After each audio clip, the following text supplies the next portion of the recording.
So this is me practicing how to talk to a camera, and I thought, what better way to do that than to just talk about what I read in the Bible today. So today I read 1 Peter chapter 1, and in the first couple verses, it just addresses who the letter is meant for, and it's meant for Peter, an apostle of Jesus Christ, to God's elect, an exile scattered throughout the provinces of Pontus, Galatia, Cappadocia, Asia, and Bithynia. And in verse 2 it says, who have been chosen according to the foreknowledge of God the Father through the sanctifying work of the Spirit, to be obedient to Jesus Christ and sprinkled with his blood. Grace and peace be yours in abundance. So this is a really good preface for the rest of the chapter. So the next section from verse 3 to 12 talks about, it's called Praise to God for a Living Hope, because God does in fact give us a living hope. In these verses, it talks about trials, and there are many messages about trials. It's a very popular subject for us believers, because there's a big issue of some people thinking that when they come to God that there will be no trials, or everything will just be fine, and they will never struggle in their faith, and even though it proves to be quite the opposite. In verse 6 it says, in all this you will greatly rejoice, though now for a little while, while you have had to suffer grief and all kinds of trials, these have come so that the proven genuineness of your faith, of greater worth than gold, which perishes even though refined by fire, may result in praise, glory, and honor when Jesus Christ is revealed. So it prefaces, first of all, in all this that you greatly rejoice. So even though we go through trials and we may go through difficulties, it is so that we may greatly rejoice. And it even says that it will be only for a little while, which gives us even more hope that all these trials will be temporary. And while you may have to suffer grief, it says that the ultimate result, or the reason, not the result, the reason, is to prove the genuineness of your faith. So instead of what a lot of people seem to think, or people that haven't experienced the Christian faith, is that your faith begins to be tested as soon as you admit, or as soon as you come out and tell the world that you are Christian and that you are a follower of Jesus Christ. It happens every single time someone gets baptized, they say, man, I can't seem to stop struggling with these sins, or with these thoughts, or with these struggles that I've never struggled with before. And what's cool about this is that it says that your faith is greater than gold, which is the most valuable thing on this earth, is it not?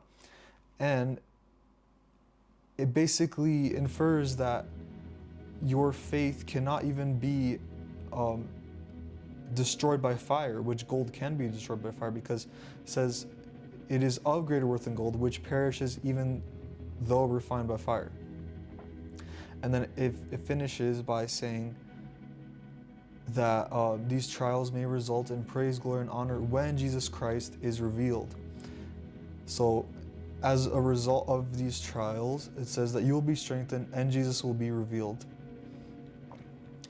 And then it continues to say, even though you have not seen him, you love him, and even though you do not see him now, you believe in him and are filled with an inexpressible and glorious joy.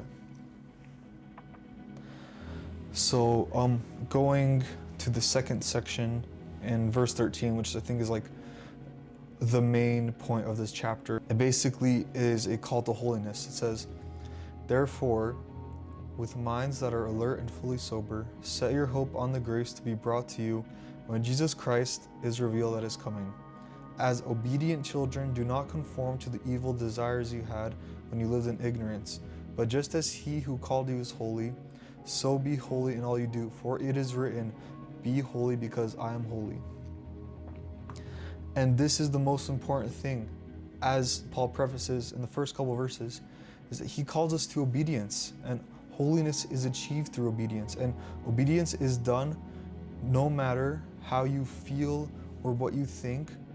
All there is to obedience is being told what to do and then doing it. And that's what Christ calls us to do.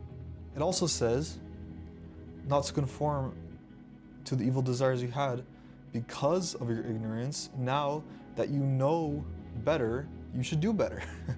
It's that simple.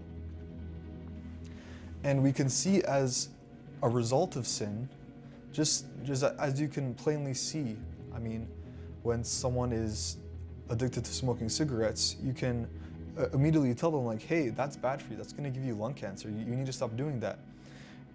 Inversely, in the same way, we can use our knowledge of sin and what it does to us to give us even more of a desire to stop sinning, even though it should be enough to stop sinning just to obey Christ. And that's what the end goal should be, to obey Christ, because it says, be holy because I am holy.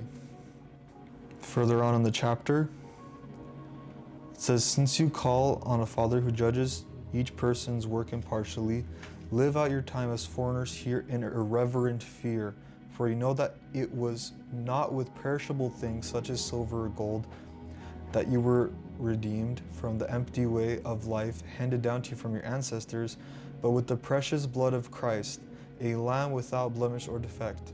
He was chosen before the creation of the world, but was revealed in these last times for your sake.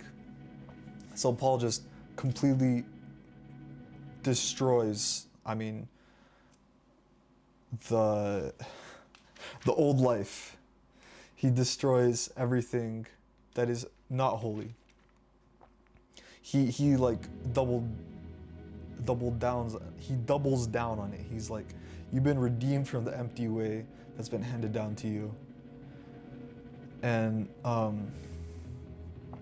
think the main message here is that it shows just how valuable our lives are, and it shows how we're supposed to live because of Jesus' sacrifice.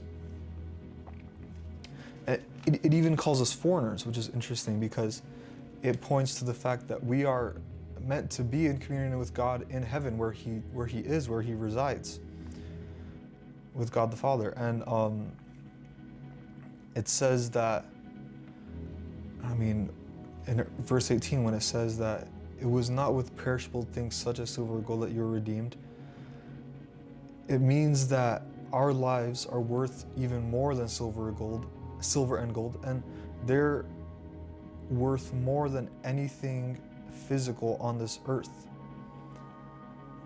especially worth even more than a human's life, but worth as much as, or even more, to God as the blood of His own Son. And then it continues with a beautiful verse in verse 24. For all people are like grass, and all their glory is like the flowers of the field. The grass withers and the flowers fall. And verse 25 says, but the word of the Lord endures forever. So this is just a great start to the book, and it gets me even more excited to read even more through it. There's only 5 chapters in the whole thing, so I will continue to be doing this hopefully and get even more used to talking to a camera. So yeah.